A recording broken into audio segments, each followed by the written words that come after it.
I'm Alex Sharfin, and this is the Momentum Podcast, made for empire builders, game changers, trailblazers, shot takers, record breakers, world makers, and creators of all kinds. Those among us who can't turn it off and don't know why anyone would want to. We challenge complacency, destroy apathy, and we are obsessed with creating momentum so we can roll over bureaucracy and make our greatest contribution. Sure, we pay attention to their rules, but only so that we can bend them, break them, then rewrite them around our own will. We don't accept our destiny, we define it. We don't understand defeat because you only lose if you stop, and we don't know how. While the rest of the world strives for average and clings desperately to the status quo, we are the minority, the few, who are willing to hallucinate there could be a better future, and instead of just daydreaming of what could be, we endure the vulnerability and exposure it takes to make it real. We are the evolutionary hunters, clearly the most important people in the world, because entrepreneurs are the only source of consistent, positive human evolution, and we always will be. Be obsessed. There may be other ways to grow a business, but I fully and totally believe the fastest way to grow a business is to be obsessed with the people you serve, obsessed with the outcome your business is creating, obsessed with what you're doing. And I don't think it's okay to be passively interested. In fact, the only way I know how to coach entrepreneurs is to find the obsession that keeps you up at night, that you want to go fix in the world, the change you want to make. And if you don't have it, you have to fall in love with your market until you do. Coming off of yesterday's episode, Seeker, I wanted to go into just how critical it is that you actually are obsessed. You know, it was interesting. A while ago, Elon Musk's wife answered a question on I can't remember what site it was, but she answered a question on a site where somebody had asked, how do I have the level of success like Elon Musk? And she said a lot. But one of the things she said was, you have to be obsessed and be committed at a higher level than anyone around you. And it's absolutely true. As entrepreneurs, for us to create our full potential, to create the full contribution that we know we're capable of making, we have to create this level of obsession that will drive us to do what most people won't do.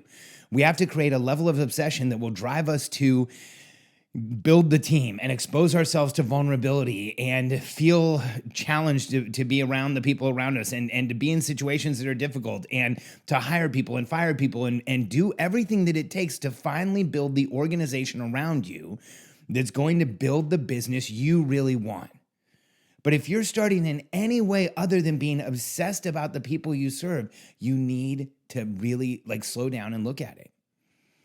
When I was younger, one of the consulting clients I had was Targus Computer Carrying Cases. Howard Johnson, the CEO and founder, became a close friend of mine. He was awesome.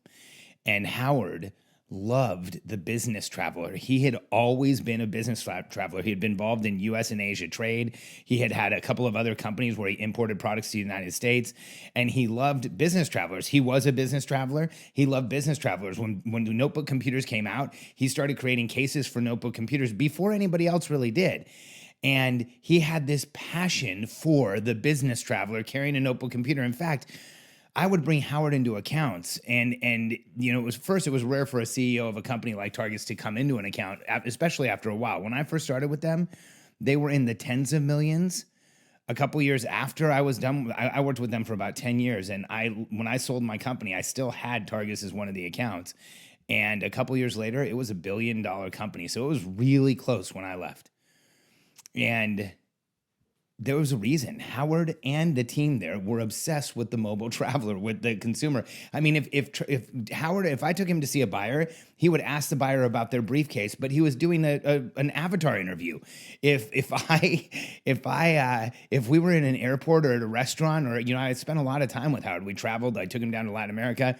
And wherever we were, he would ask people why they were carrying the case. What did they like about it? What did they not like about it? He was obsessed. He talked about it even when he didn't need to. And that's why he was able to build a company that eventually had over $1 billion in sales. A company where he built the category. When I started with Howard, he only had 40 SKUs. When I left, he had hundreds of SKUs because mobile computing became a category. He was obsessed. I watched the success happen through his obsession. Today, if anyone's listening to this podcast for any period of time, they know I have a couple of clients that have businesses that have just taken off like rocket ships. Brandon and Kaylin Poulin, over 100,000 people have joined the Lady Boss movement in the last few years. Alex and Layla Hormozy, 8-figure business in 10 months. Both of them, Kaylin and Brandon, when Kaylin starts talking about the women she's helping lose weight in Lady Boss, when she starts talking about her avatar, she literally gets choked up every time. But here's what's critical. So does Brandon. They both believe so strongly in how they're changing the world by helping one woman at a time love themselves and lose weight. Same with Alex and Layla. They are obsessed with helping gym owners. Layla was in the fitness industry. Alex was a gym owner. They've fallen in love with this avatar. They recommit to falling in love with the avatar all the time. They do events with them. They spend time with them. It's incredible, but this is obsession. That's how you build businesses that have these massive effects, that have these massive numbers through obsession. The businesses that I've built have been through obsession. One of the most difficult businesses I ever built was in 2007. When I sold my consultancy when I was younger, Cadey and I got into real estate in the early 2000s. I actually retired. So I sold my consultancy. I retired. It was the longest 6 weeks of my life. I wasn't going to work anymore. It was the biggest joke. I was bored. I started buying houses. I actually went to a class on how to buy houses, and I bought even more houses. Then I started using a lot of our money to buy houses and other people's money, and I started getting loans, and I had signature lines, and I started understanding how hard money worked. And after a while, Cadey and I did 1,500 deals in an 18-month period. We were doing a ton of real estate, and we built a massive portfolio. And in 2007, we lost everything. And we ended up going bankrupt. And I was in a position where for the first time ever, I had been served with foreclosure paperwork. I got served with foreclosure paperwork. And, I was an investor. I had seen foreclosure paperwork before, but I had never seen it with my name on it. It was terrifying. I realized just what a emotional transaction foreclosure was and how difficult it was to see your name and the judge's stamp and get a process server coming up to your door telling you that, you have this thing you need to take. And they served me. And I remember telling Cadey, especially as we started getting more and more foreclosures, just how damaging the writing was, just how terrible the packages that were sent out were. And so in 2007, after we went bankrupt, I wrote a product out of a book we had called Mastering Short Sales for Real Estate Agents. I turned it into the Certified Distressed Property Expert, the book that I'd written that I thought I was going to sell. We had been doing short sales in South Florida before the crisis. There was 2 years of hurricanes where thousands of people lost their homes. Maybe tens of thousands of people lost their homes because they couldn't afford repairs. They couldn't make payments. They had renters that moved out. They had damage that happened. And so we were already negotiating payoffs in South Florida before the crisis hit. And I took that course and we turned it into a designation because I was obsessed with helping homeowners avoid foreclosure. I was feeling what my family was going through. And I realized, I looked at, could I go teach homeowners to avoid foreclosure? Not really. It was near impossible to get somebody in foreclosure to spend money. But what I realized was real estate agents could help. So I wrote this course. We sold it to real estate agents. In the first year, in 2008, we sold 1,500 CDPE designations. In 2009, we sold 5,000. In 2010, 15,000. Overall, we sold 49,700, so plus or minus, units of the CDP. It was a $600 product. It got discounted, but the list price was $600. We had 46,500 people actually graduate the course because we were obsessed with getting them into the course, but out of it. So we had a 90% adoption rate. And Cadey and I set out to solve the foreclosure crisis. I wanted to stop people from going into foreclosure. That was our goal when we started that business.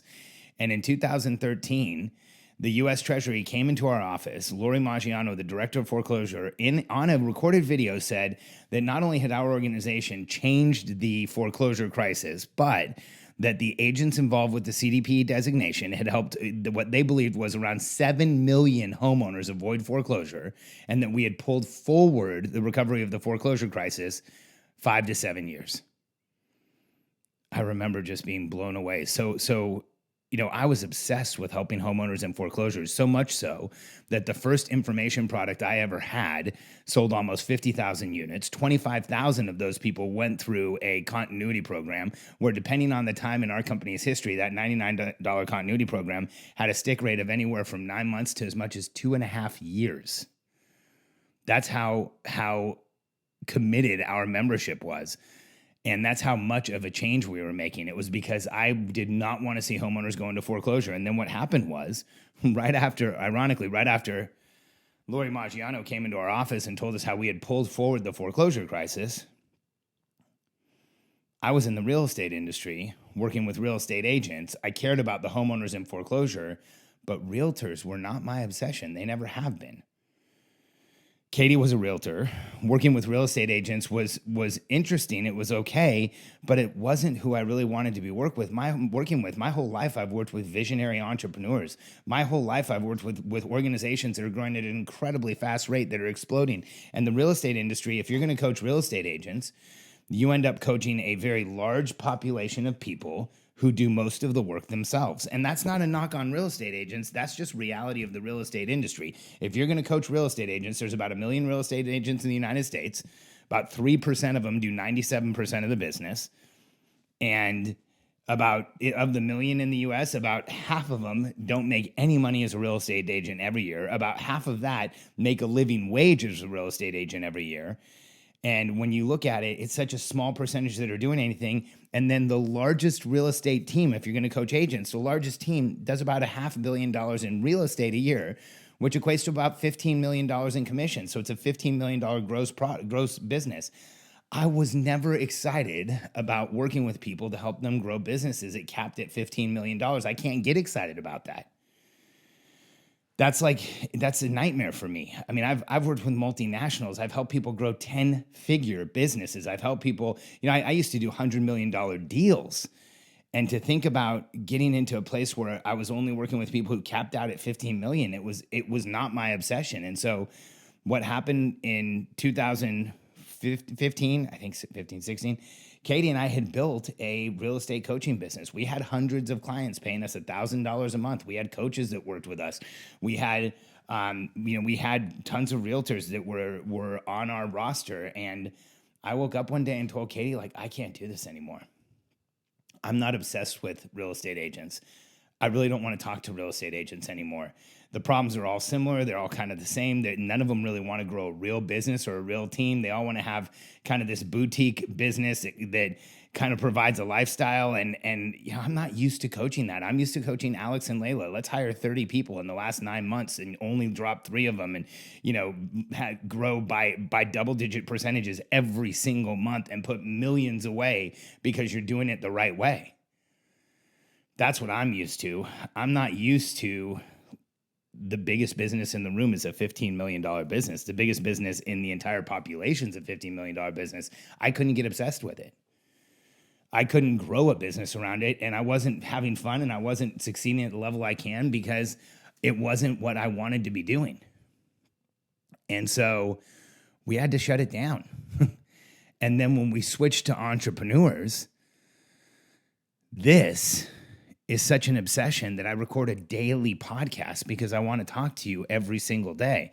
This is except for Sundays, this is such an obsession that I haven't been able to stop telling people about what we do and talking to people. This is such an obsession that just by talking to people in events and letting people know what's going on, we've grown a large high-end mastermind with tons of companies that are growing like crazy, all $1 million plus. And this is such an obsession that I wake up in the morning and go to sleep at night thinking about how do I make things better for my clients. And that's what it takes to grow a business.